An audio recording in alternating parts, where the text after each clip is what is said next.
active government facility in Nevada is being systematically trashed and looted by vandals. It's located in the heart of the desert, an installation that was run, ironically, by the United States Coast Guard. The I-Team was the first to expose a forgotten Coast Guard station picked clean. Turns out that's just the beginning of the story. The scenarios can be fairly grim. Experts saying the vandalism was the least of our worries. Why they say shutting down the station was a big mistake from the very start. GPS system's going to go down. And how it puts our military, our government, in fact, the whole country at risk.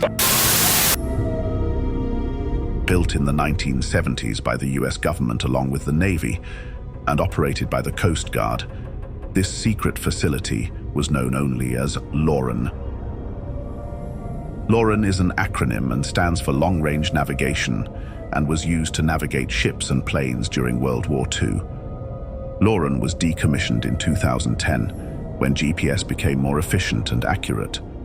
All that is left of the LORAN station today is a large, strange imprint on the desert floor where the radar towers once stood and several concrete buildings that have been vandalized for their copper.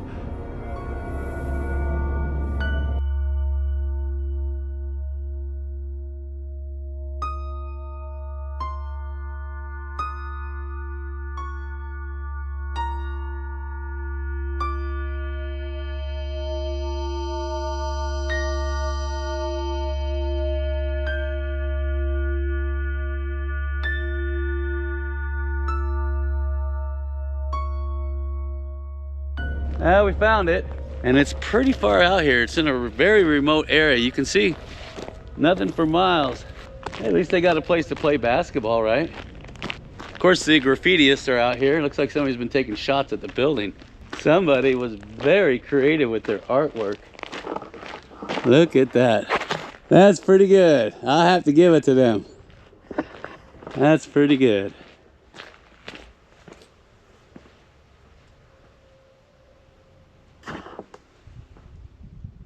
Of course, everything's been gutted. Look at that.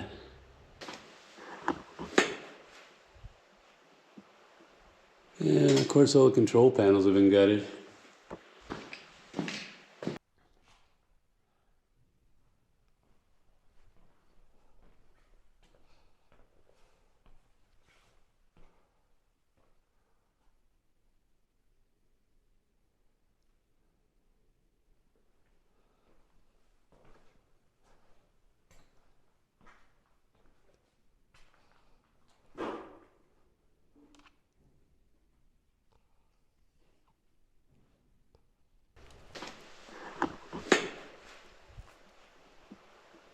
Yeah, of course, all the control panels have been gutted. It's nice and cool in here, though. Look at the size of these doors and the locks. That's like stuff that you see on powder magazines. Diesel fuel tanks. Looks like somebody got to these generators really fast. What a shame, huh? Just got all the copper wire out of them. Geez, stripped them down to nothing. Look at that. Oh, look at the radiators. Huge radiators. Jeez.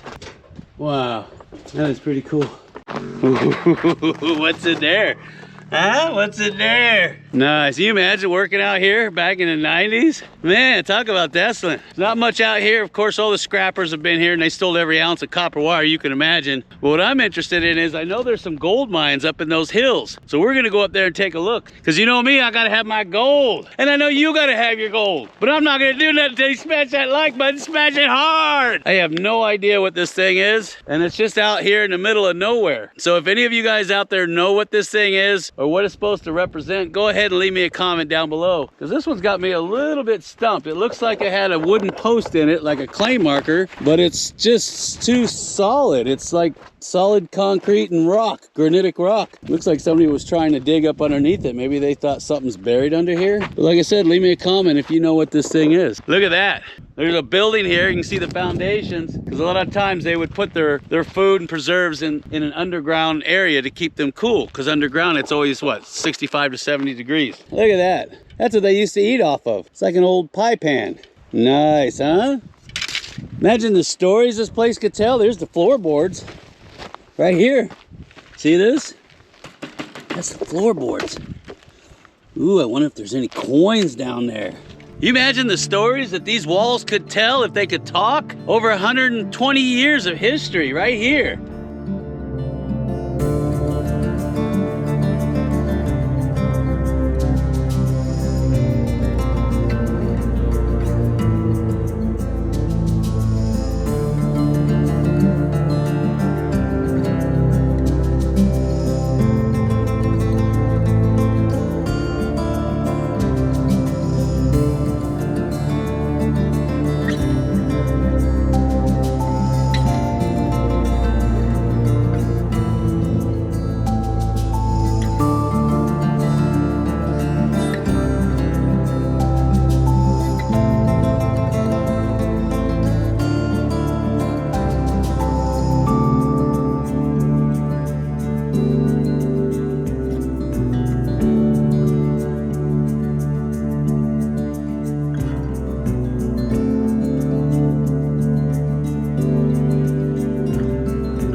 This is supposedly the base camp for all the mines that are up in those hills right there. And they were producing native gold 2 ounces per ton on average. And it's all hosted in, it's porphyry granite. It's got huge phenocrysts in it. Can you imagine living out here? And up on the hill there, you don't see it yet. I'll get some better shots. But I've got some huge, I mean, just massive quartz veins that are running lateral through this mountain. There's an outcrop right up there.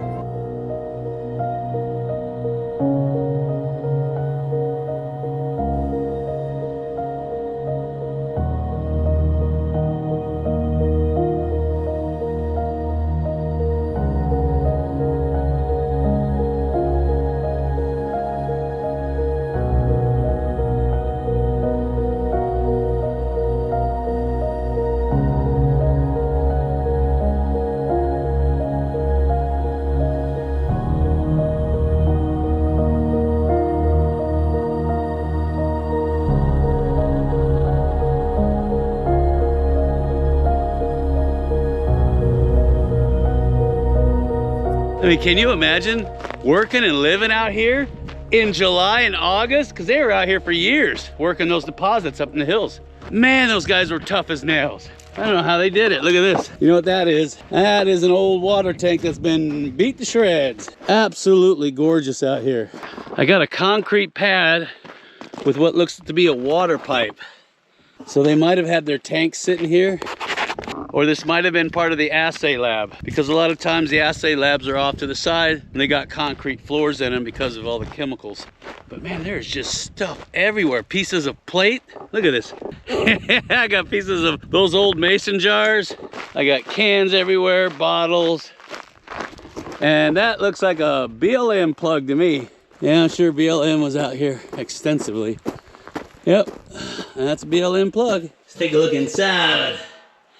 Yeah, not too bad. Now on these BLM plugs, they've got the claim number right here on the front. And the reason why they do that is this is still open for mineral entry if you want to put a claim on it. And you're thinking, Jeff, if I put a claim on it, how the heck am I supposed to get in there? If you guys look closely at these gates, a lot of them have locks on them. Take a look. There's one right there. Do you see it? And there is another one right there. See it? And if you take the locks off, this bar will come off so you can get inside. BLM plugs everywhere out here. I got another one over here too, see it? And there's the claim number. That one's got a little depth to it. And you can take this bar off too if you take the locks off. Yeah, you can see the lock right there. It's that little, it looks like a tire lock on a wheel. You see it? And it's got one on both sides. And there's the other one. Now when you file a claim here, BLM will give you the key to it so you can have access to your claim. Oh yeah, more foundations everywhere. Look at that. And of course I got a big one up on the hill there. Well, you gotta go take a look at that one. Now this one obviously looks like a raise that came from the shaft on the other side of the hill. You can file a claim on that and get the key to remove this bar, and then you can go right inside. And it's all legal too, so you don't have to worry about BLM giving you any hassle for getting in. Look at this, I got BLM plugs everywhere. I call them plugs, but you know what I mean, caps. Here's another one right here. Oh, that one looks like it's got some depth to it. But you know why this is here, look. Look at this big old honk-a-monk of quartz vein right here. You see it? Oh, isn't that beautiful? And like I said, you'll see quartz veins everywhere out here. It's just monstrous. And this was their base camp. And look, I got an outcropping over there. I bet you somebody's been dropping shafts there too. Now this looks like it was the main shaft. Obviously, you can see where I have the runners here for the head frame to sit on. There's the shaft itself. There's the collar. There's the lagging right here. Ooh, that's soft. There's the lagging. And then of course there's your first set right there. These are called end plates, and the one that goes across here is called a wall plate. Now the neat thing about understanding how the mine shafts are built is it'll give you an idea of which way the drifts go. Since the head frame is going this direction, that means the drifts are 90 degrees of the head frame. Now I know there's all different situations where you can have some coming directly off, but for the most part, if you see a head frame sitting in this direction, that means the drifts were running off this direction. If you look right down there, you'll see that there's another gate which ties in with the shaft, and those over there all tie in with this shaft right here because they're running in line with this wall plate. But you can see that there was a quartz vein right here that they dropped the shaft into.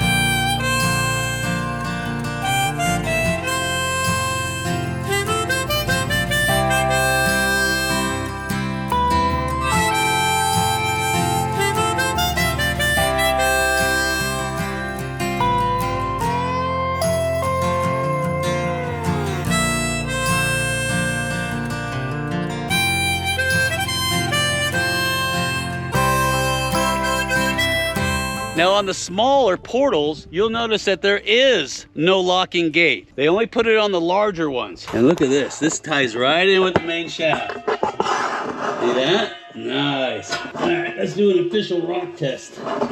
See how deep she is.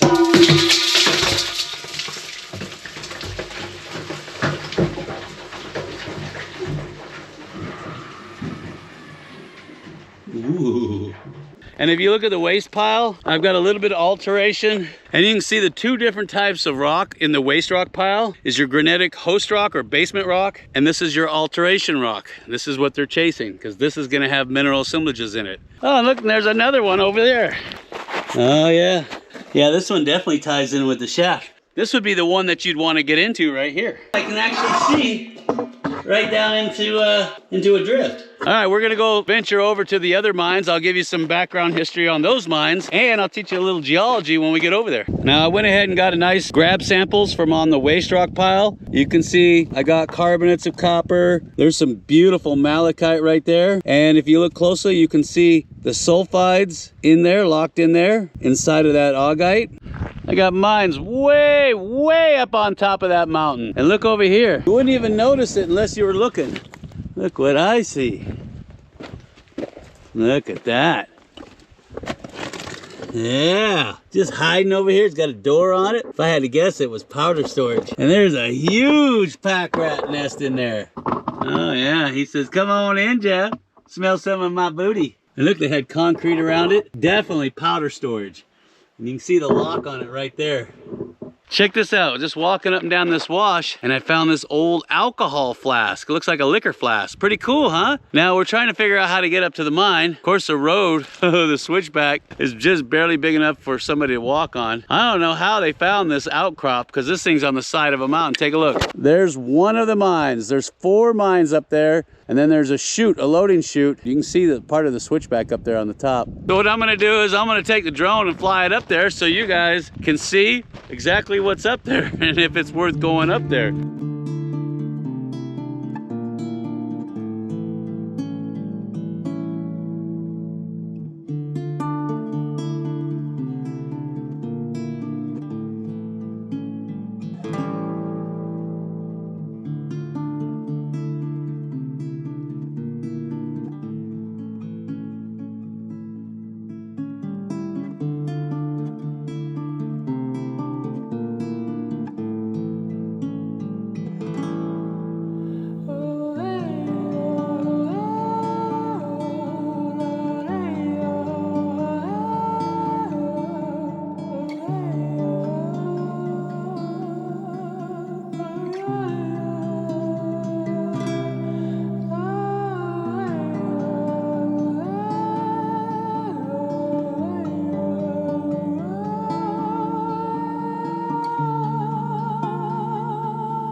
Now don't forget, at the end of every month, we give away a brand new Gold Monster 1000 metal detector. It looks something like this.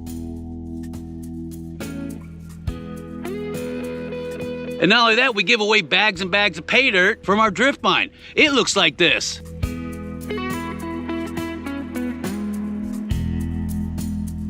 And each bag comes with its own silver bar. Now, if this sounds like something you want to be involved with, all you got to do is look for the little icon at the end of the video that looks something like that. Go ahead, click on it, make a $10 pledge, and you're in like Flynn. And of course, as always, smash that like button, smash it hard. And if you're not already subscribed, go ahead and subscribe because we make videos like this all the time. And for my subscribers, check your subscription because YouTube has a way of canceling you guys out, all right? So make sure all those bell notifications are turned on. You know all this stuff. And if you guys want to see more videos about us exploring these remote ghost towns, go ahead and watch this one right here. And I'll see you on the next video.